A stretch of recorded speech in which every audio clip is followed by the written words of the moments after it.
come out looking for tinder. We got a small cedar tree here. Branches ignite very quickly.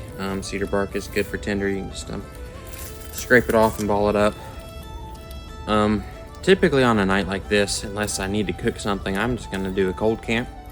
I'm not necessarily going to be building a fire, just because it can give my whereabouts, allowing people to know that I'm there, or animals. So I would typically go with a cold camp, but just for the sake of this video, we'll go ahead and do a fire.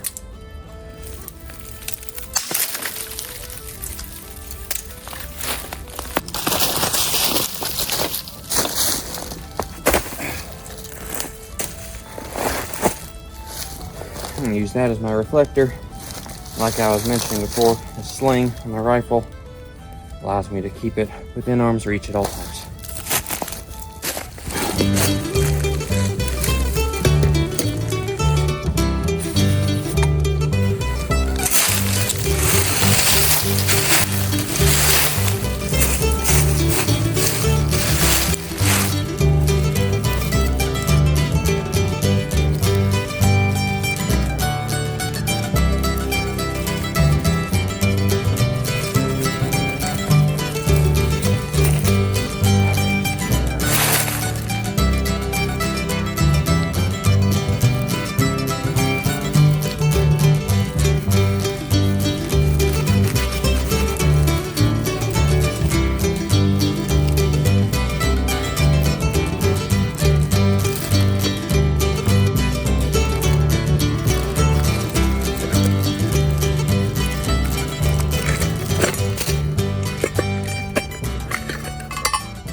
Some new charcoal off.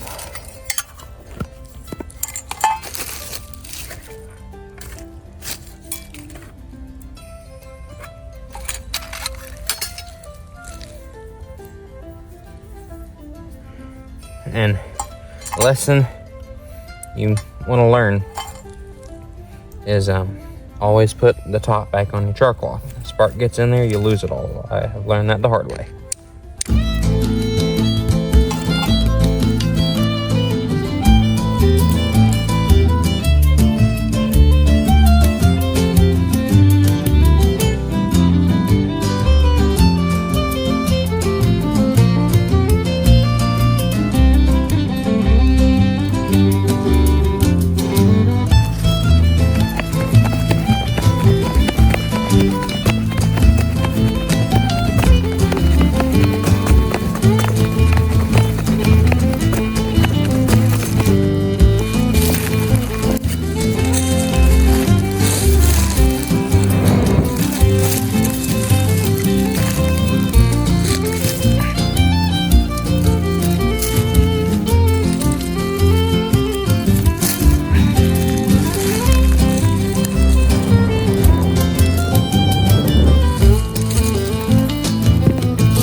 Okay, so now that we've got decent fire going, I'm gonna show you some of the ways to use your blankets in a way to keep you dry.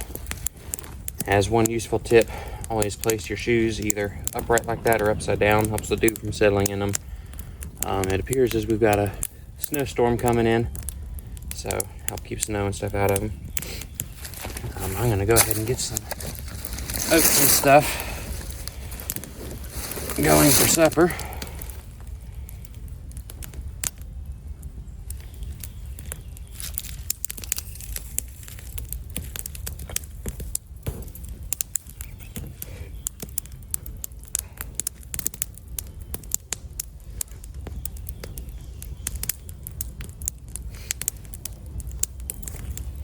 And it was very common, especially for a scout, whether he was scouting for enemy Indians, such as Shawnee or so forth, or whether he was scouting for General Green and watching out for the British. It was very common just to do cold camps, no fires, just to curl up in a blanket and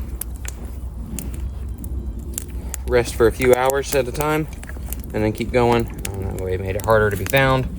They never slowed down long enough to actually get cold, and so forth.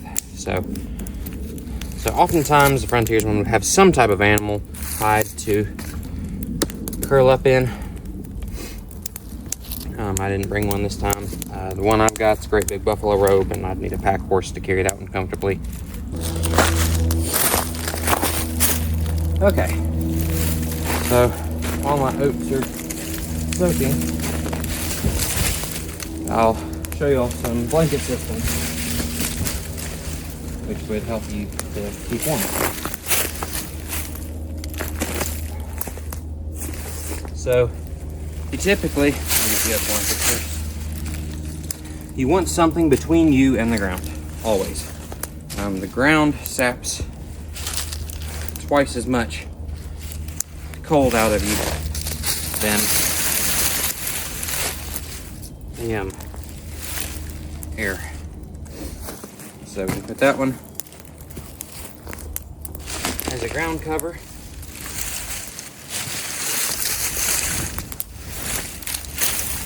And you can get the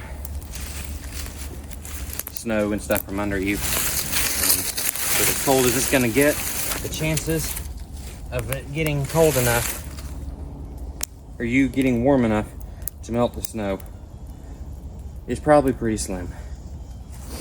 So you probably don't have to worry about the snow getting you wet this time, just because it is going to be so cold.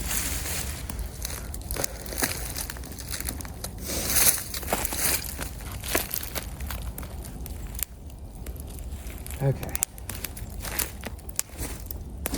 Drop my shoes up here by the log. Flip them over so they don't get snow or anything else in them tonight. My hunting knife.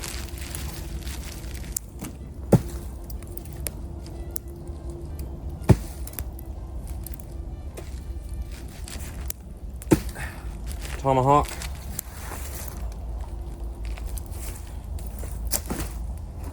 Rifle.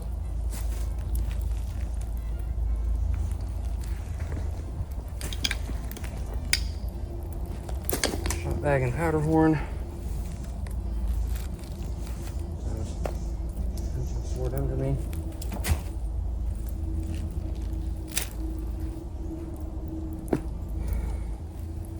So I've still got wool shirt, undershirt, linsey woolsey, waistcoat, and plus my hunting shirt here, so I can stay pretty warm. So this is actually a technique that was used by the Scottish Highlanders and still used some here. Takes this ice off. You can get down.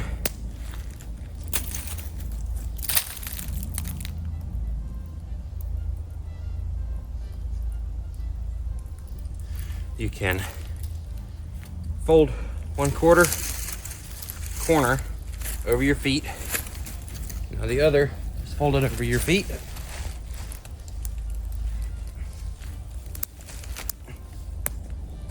Take the other one, fold it over.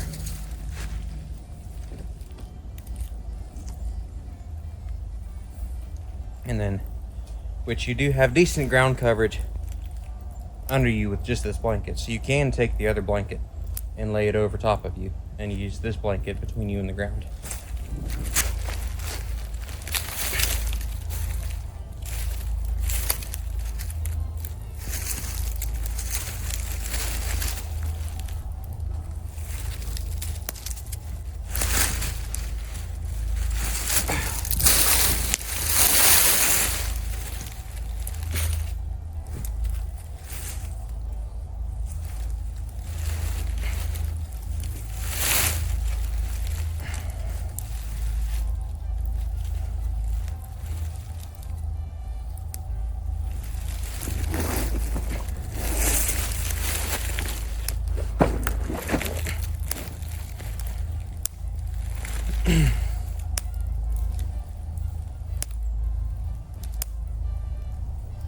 So there, we've got blanket between me and the ground, and we've got multiple layers on top of me. And as of right now, even with the snowstorm coming in, ice still on the ground, I'm laying on a sheet of ice under me. I'm actually kind of toasty. So you sleep for a couple hours like this, get up, have some extra oatmeal in the morning, keep your canteen closer to the fire or inside your blankets so that it doesn't freeze. You have water in the morning. And then you pack up and take off again. And it was very common for hunters to break over 20 miles a day while on the move. We know when Boone was running from the Shawnee trying to get back to Boonesboro, he covered over 100 miles in 4 days. So he had much less on him than I've got here, but still they were capable of creating quite distance at quite the time. Okay, so we can get all this packed up real quick.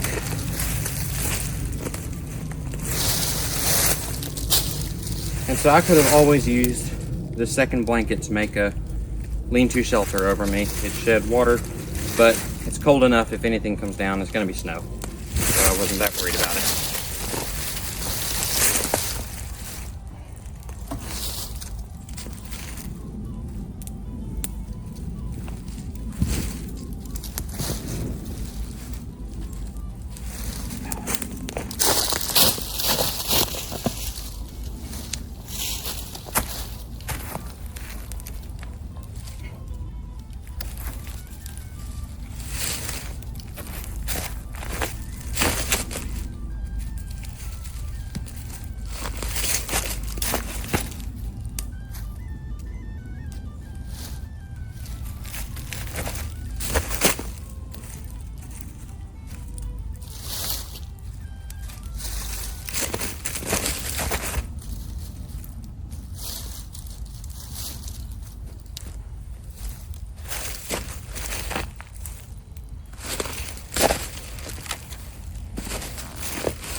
I'm putting both blankets in the bedroll this time. Make room in my haversack. I typically don't like to do that, so I'm not putting all my eggs in one basket in case something happens and my bedroll gets wet and my haversack doesn't, or vice versa. I don't lose my blankets.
Well, you've seen what a long hunter may have carried in his pack, may have carried in his bedroll, may have carried on his person. At least it's what I carry when I'm hunting, camping, scouting for several days at a time. It's light, it's comfortably worn. It's definitely lighter than what most modern day campers are going to carry. It's very efficient. Everything can have dual purposes. Your blankets can be ponchos, they can be cloaks, they can be ground covers, they can be your shelter. They can be all of that. So really you don't have to carry nearly as much because everything has multi-purposes. So hopefully this explains why they were able to move as efficiently as they could and as quickly as they could. They could camp and keep going in the morning, not only because they were tough, but because it could be packed quickly, it could be packed light, and worn comfortably. So, thank y'all for joining us here at Logan's Rifles, and I hope to see y'all again.